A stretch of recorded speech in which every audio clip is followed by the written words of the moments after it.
There is someone you have met at some point in your life who you could not stop thinking about. And the strangest part was you could not fully explain why. They were not necessarily the most attractive person in the room. They were not the loudest or the most accomplished or the most conventionally impressive, but there was something about them that occupied your mind long after the conversation ended. You replayed what they said. You wondered what they were thinking. You found yourself wanting another interaction not because of anything they gave you, but because of everything they withheld. You were drawn in by the space around them, the things left unsaid, the sense that there was something beneath the surface that you had not yet been allowed to see. What you were experiencing was not random chemistry. It was the predictable psychological response to a very specific set of personality traits that the human brain is hardwired to find irresistible. Today we are going to break down exactly why mysterious people are so powerfully attractive and the deep psychology that makes this one of the most consistent patterns in all of human social behavior. Let us start with the neuroscience, because the attraction to mystery is not just a cultural preference or a romantic cliché.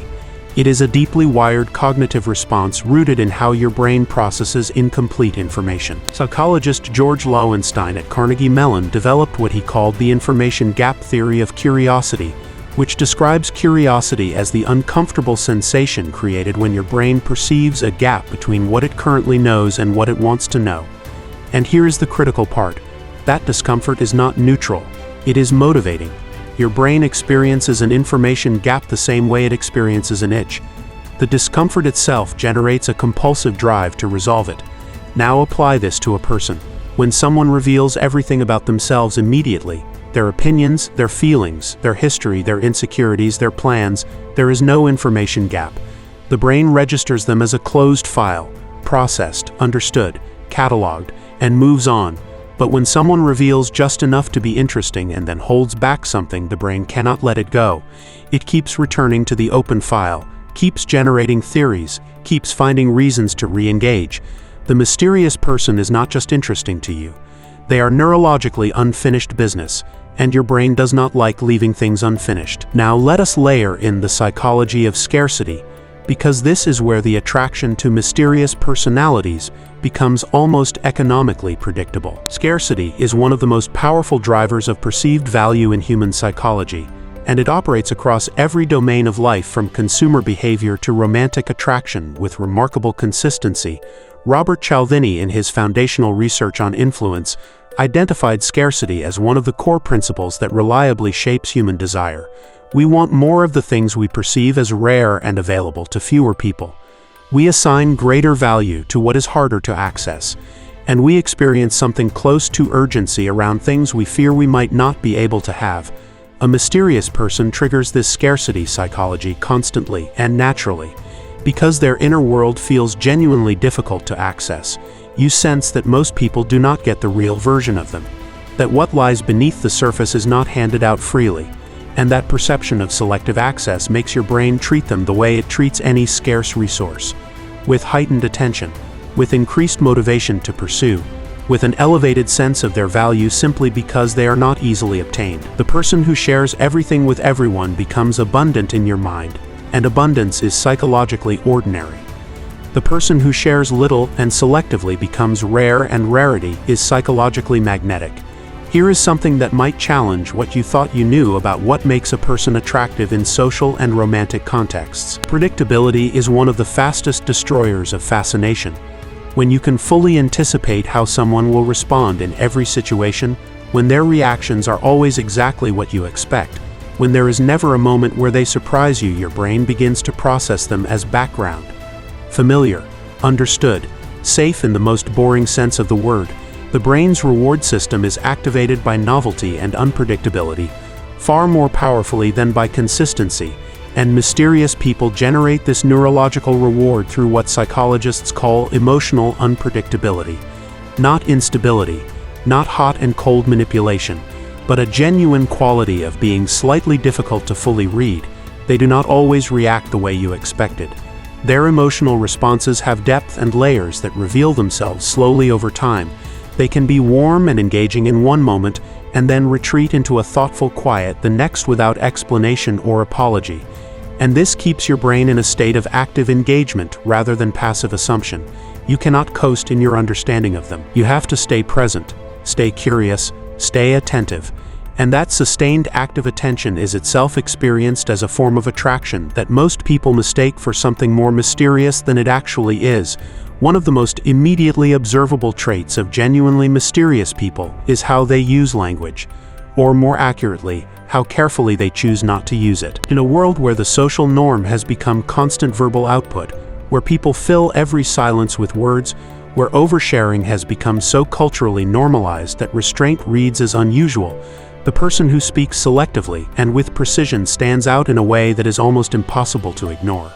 When someone chooses their words with care, when they pause before responding rather than reacting immediately, when they ask a penetrating question instead of offering an opinion, when they listen with genuine focused attention rather than waiting for their turn to speak, something registers in the brains of everyone around them. This person is operating differently. Their silence is not absence. It is presence of a particular and uncommon kind, and the things they do say carry disproportionate weight precisely because they are surrounded by the silence that most people cannot tolerate. There is also a social signaling dynamic at work here.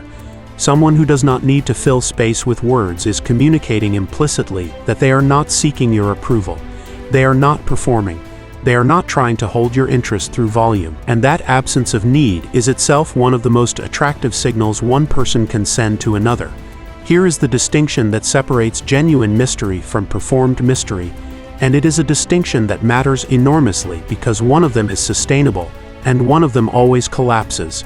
Performed mystery is a strategy. It is withholding for the sake of appearing deep. It is manufactured unavailability. It is a social tactic deployed by someone who is fundamentally empty, but has learned that appearing hidden creates interest, and it works for a while. But it is eventually exposed because there is nothing behind the curtain. When someone finally gets close to a performed mystery, what they find is either nothing or the uncomfortable discovery that the withholding was not depth, it was defense. Genuine mystery is entirely different. It comes from people who have a rich and complex inner world that they have not shared, not because they are strategically withholding, but because most people have never asked the right questions or created the right conditions for it to emerge. It comes from people who have genuinely thought deeply about things, who have had experiences that shape them in ways that take time to articulate, who have values and perspectives that do not fit neatly into the conversational shortcuts most people use. The attraction to this kind of person is not triggered by what they hide. It is triggered by the very real sense that there is something worth discovering. That investment of time and attention will be genuinely rewarded with substance. Your brain is not fooled by emptiness for long, but genuine depth keeps it engaged indefinitely. Let us talk about self-containment, because this quality sits at the very heart of what makes mysterious people so magnetically attractive, and it is one of the rarest things you will encounter in modern life. Self-containment is the quality of being genuinely complete within yourself, of having a life so full of meaning, purpose, curiosity, and engagement that you do not radiate need outward into every social interaction. Most people in social settings are broadcasting on some level, broadcasting a need to be liked, to be validated, to be chosen, to be seen as interesting or successful or worthy. And while this is deeply human and deeply understandable, it is also visible in ways most people do not realize. It creates a subtle but detectable current of neediness that runs beneath the surface of even the most confident-seeming performance. And neediness, however well disguised, is one of the most consistent repellers of genuine attraction. Mysterious people do not broadcast need because they have genuinely met their own need internally. They are interested in you from a place of curiosity rather than a place of craving your approval. They are engaged in the conversation because it interests them, not because your validation of them depends on it. And that self-sufficiency is so rare and so fundamentally secure that it reads as almost otherworldly to brains that have become accustomed to the constant signal of social hunger. So here's what all of this points toward, and why it matters beyond just understanding the psychology of attraction. The traits that make someone genuinely mysterious and genuinely magnetic are not performance techniques. They are the natural outward expression of a particular quality of inner life, a life built on genuine self-knowledge, on interests and passions pursued for their own sake rather than for their social currency, on the development of real depth through reading, reflection, experience, and honest self-examination, on the cultivation of emotional regulation, so that reactions are chosen rather than automatic, on the practice of listening more than speaking and thinking more than broadcasting. None of these things are strategies for becoming attractive. They are simply what a person who is fully and honestly themselves looks like from the outside. And that person, the one who has done the work of becoming genuinely themselves rather than a performance of what they think others want, is the most reliably fascinating person in any room they walk into. Not because they are trying to be, but precisely because they are not. The deepest irony in the psychology of attraction is this: the people most desperately trying to be interesting rarely are, and the people most absorbed in the genuine project of understanding themselves and their world almost always are. Mystery is not a mask you put on. It is the natural shadow cast by a life lived with real depth. Build the depth, and the magnetism follows without you ever having to think about it again.